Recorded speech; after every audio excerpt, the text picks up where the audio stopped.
Hi guys, welcome to Moments with Lucy and welcome to my bedroom again. So we're having a party outside on a patio with one of the neighbors. So unfortunately I don't live in a mansion just yet. As a one bedroom, it's either there or here, so here we go. Last week I started sharing with you my journey back in 2008. Today I would like to continue and just show you all the things that I've done to bring me back to the top and twist my life around, make it better.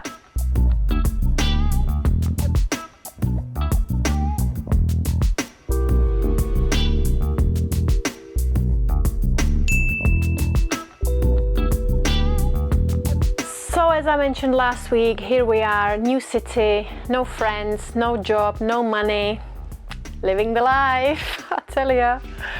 And as I had to borrow money, I had a little bit more money left, so I said, look, I just need to get away from everything. I felt like I need to go back to Brighton for a day, so I went to see a friend of mine. I got back to Brighton and everything, as soon as I stepped out of a train, everything was just so bright and beautiful. It was just a dream here. I just can't explain it or describe it. Went to see a friend of mine. It ended up, she was moving in with her boyfriend, but she had a feeling she should keep her room, and I said to her, look, we'll take it. I went back to London, came back, I called my brother, I said, look, we need to talk, and I said, you know, do you want to stay here? No, I don't. Why are you here? Because of you. We went into this together, you know. And so I said, okay, let's move back to Brighton. There I am calling another wonderful friend of mine who helped us move back.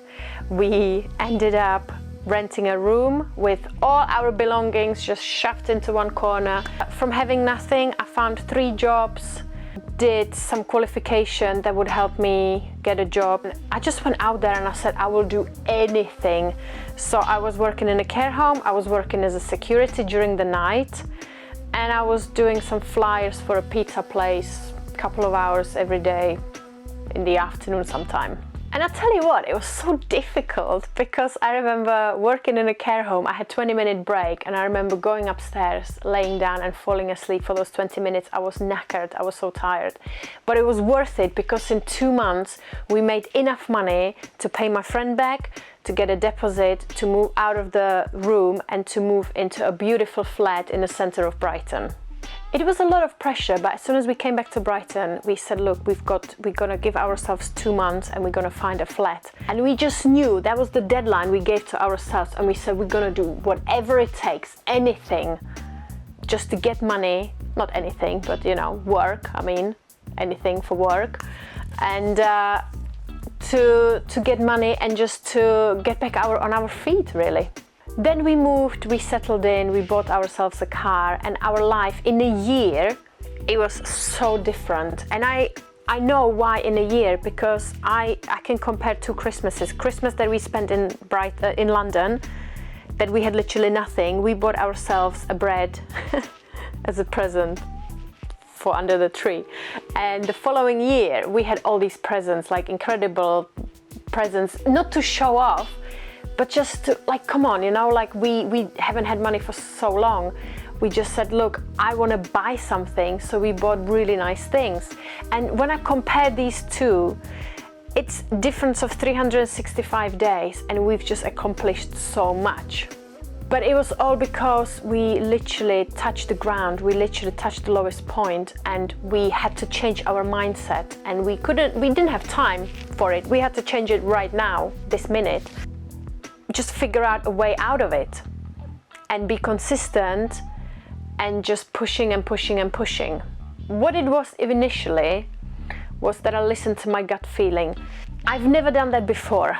I wish I have, because it really paid off. But this time when I said I need to go back to Brighton for a day, I just didn't know why I wanted to go, because we didn't have money. So why would I want to spend money on a ticket? I just knew I had to go. And being here, speaking to my friend, and it's just everything fell into place, you know, everything fell into place and everything felt right. I didn't have time for decision making. I literally came back to London and I said to my brother, we're moving back to Brighton. He nodded and we started packing and we were gone in a couple of days. For you guys out there that are going through the same thing or are just being stuck, confused, don't know where to go, slow down, stop and really assess the situation. See if there is something you can do. What are your options? What is it that you can do next? You know, which way is the best way for you to go? And do you have gut feeling? Do you deep down, do you have this feeling like this is what I should be doing? Because if you have that gut feeling, maybe you should listen to it. And also, if you think you know which way, don't overanalyze it, don't think about it too much, just get up and just do it. Make the first step towards that path. It might be really scary because you're going into unknown, and trust me, I've done that, and it's not a nice feeling, I'll tell you that. But it's better to move forward towards something than just sit here and feel sorry for yourself. You just have to get up and move no matter what. And also never lose hope. Never underestimate yourself, because you're capable of incredible things when you put yourself under a pressure. If your life is all beautiful, you don't need to really push yourself. But if you're struggling and you need to come up with money because you need to pay rent or you've got no food on the table, that's when the pressure comes in, and that's when you really see what you're capable of as a human being. At the end of all this, when again you've got it all figured out, you will laugh about the situation that you're going through at the moment. Now it's scary, but you will laugh about it. And most of all, you will learn some incredible lessons, and trust me, you will never forget them. I've learned lessons when I was in London that just changed the way I am. I wouldn't make the same mistakes. I was naive, I was young. I made steps that when I think about it now, I'm thinking, wow, really? But hey, you know, you've got to do what you've got to do, and that's it. So you're gonna come out of it stronger than ever before. All right, guys, I would love to hear your story as well. I would love to hear if anyone was in a similar situation, maybe even worse. Whatever it is, just listen to your gut feeling and just get up and move forward. No matter what you do, just keep moving, keep walking, and it will pay off and it will just feel incredible once you're at top of things again. So you take care of yourself, and I'll see you again next week.